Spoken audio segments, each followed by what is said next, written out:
Got a small cherry crotch right here. It's probably going to be, it's about 7-inch diameter now, but it probably won't end up that much. Got it set up to make a natural edge. Alright, should do it.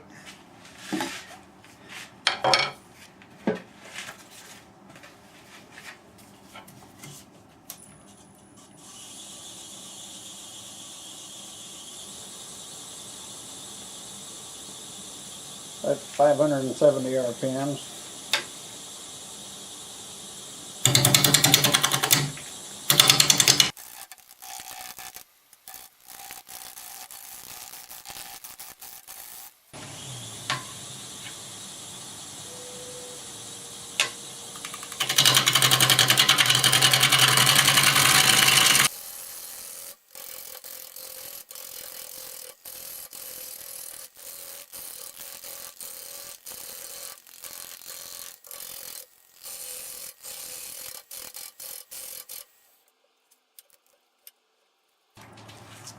Maybe if I'm careful, the bark will stay on in most places. And now I want to flatten this off a little bit and get it more in balance.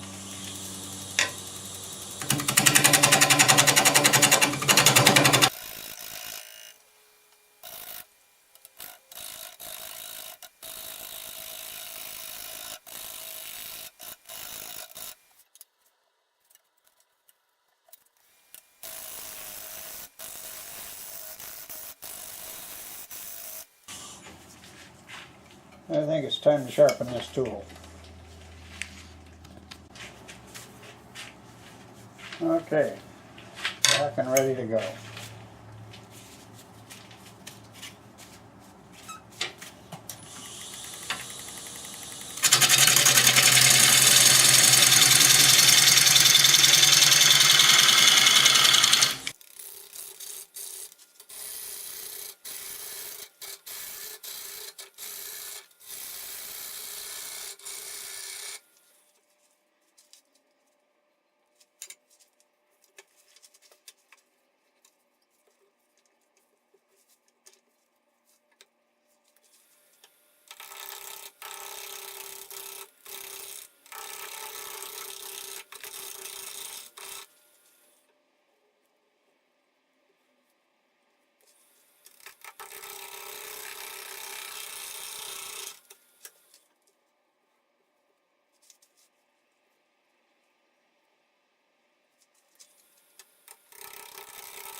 Okay, no flat spot.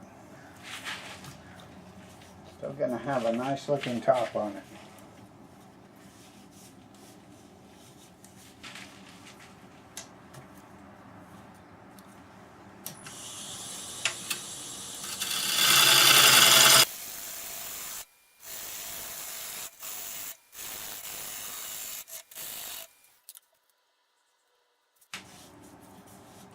I like it.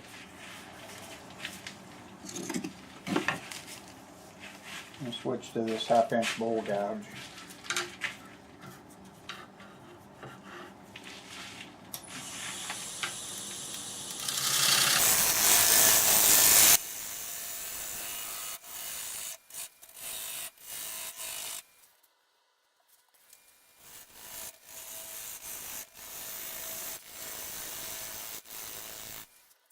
Shape a tenon on here and then come up with my final shape on the bottom.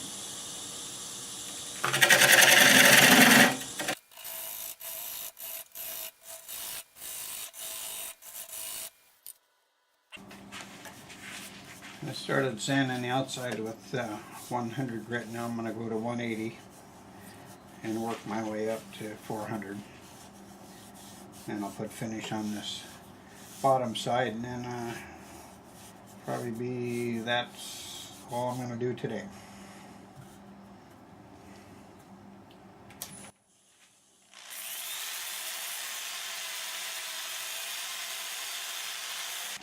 Alright, time for some finish.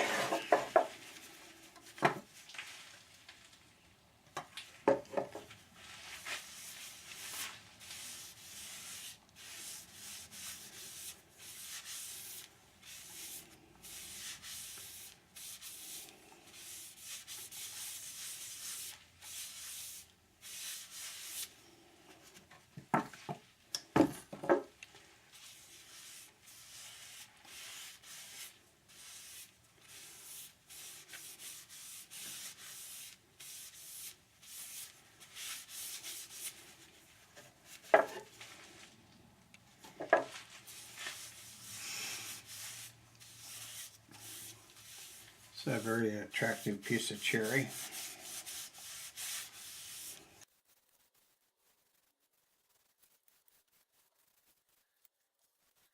I'll let this dry and put on a few more coats. And we'll get it turned around and do the inside. It really soaks into the end grain.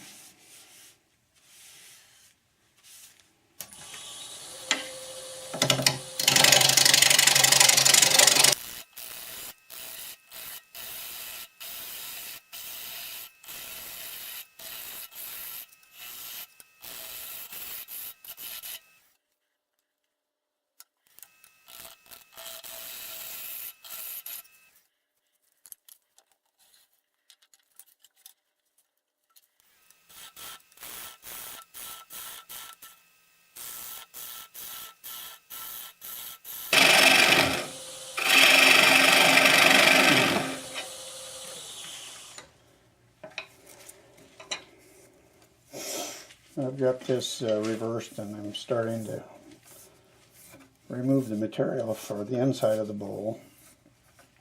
It's early in the morning, I haven't had enough coffee, I forgot to start talking right away.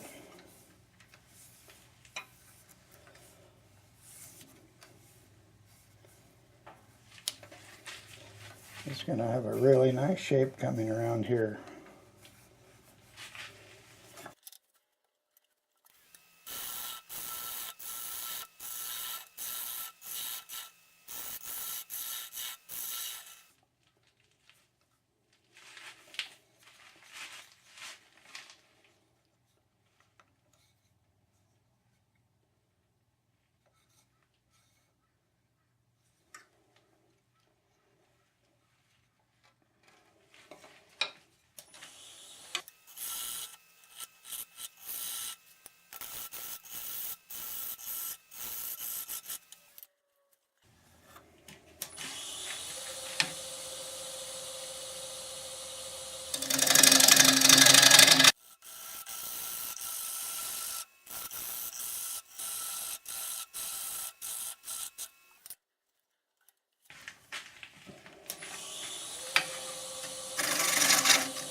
So this is the other half of the piece that I have in the lathe, and I just cut it right down the middle when it was standing up like that.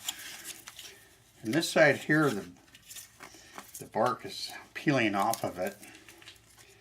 I haven't decided yet what I want to do with it, but probably make it the same as this, and if the bark comes off, it still will have a nice natural edge.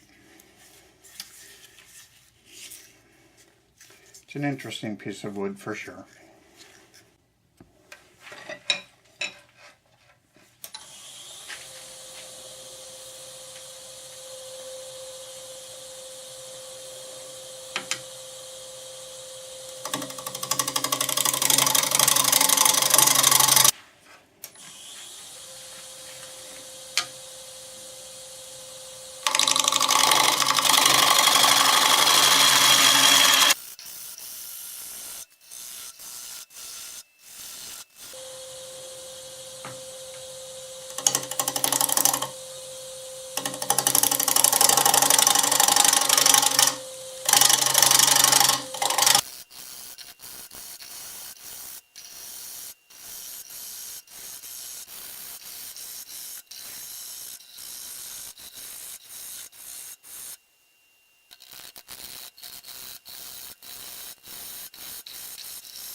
think that's going to be where I stop. Starting to peel again, and I don't really want it much thinner anyways.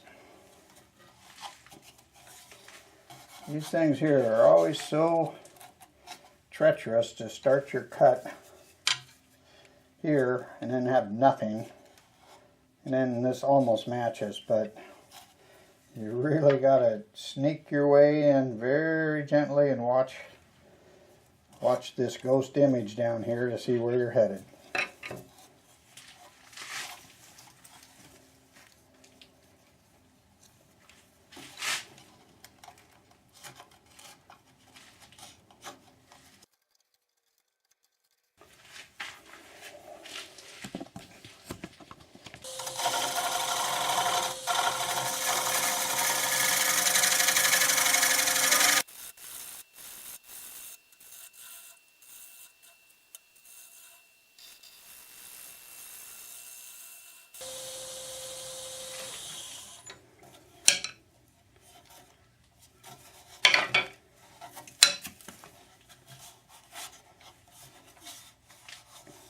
This piece of cherry cuts so nice.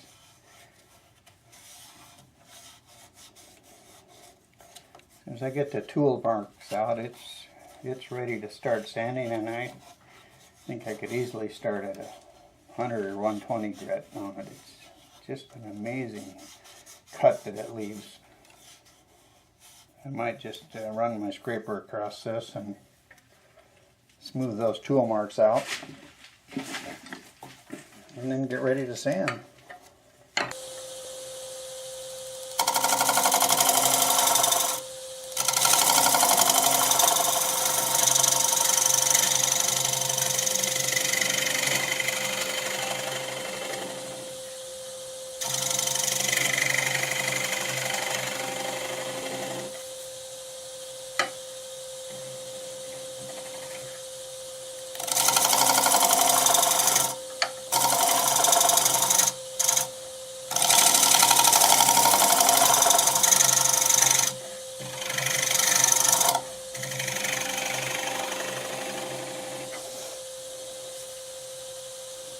I like this scraper, it does a good job, but I've ordered a new scraper, 1.5 inch wide, full radius, and I intend to put a negative rake on that.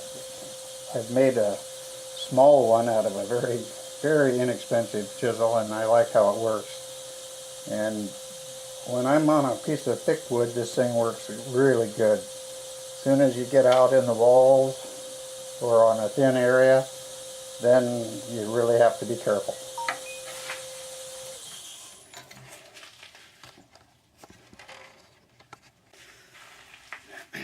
Alright, I've got it ready to sand, but I have a lot of shavings I need to pick up. I turned a little cypress bowl last night, and I figured, well, I'll be right back out here this morning and finish the inside of this one, so I left them, and now I'm buried in sawdust. Okay, this bowl is ready for some finish. I'm going to finish it up with wipe-on poly.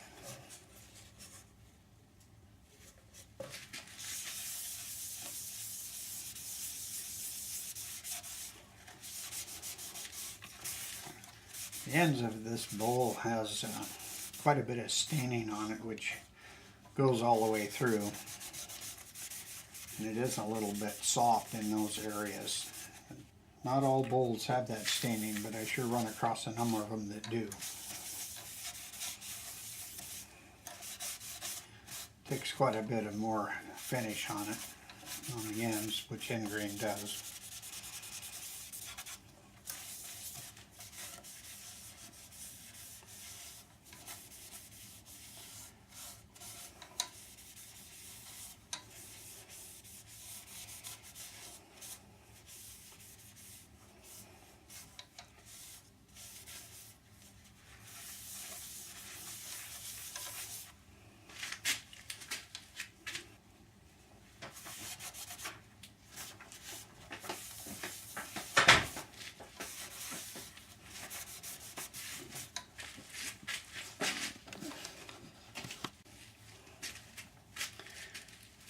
I like to use these little acid brushes for various things.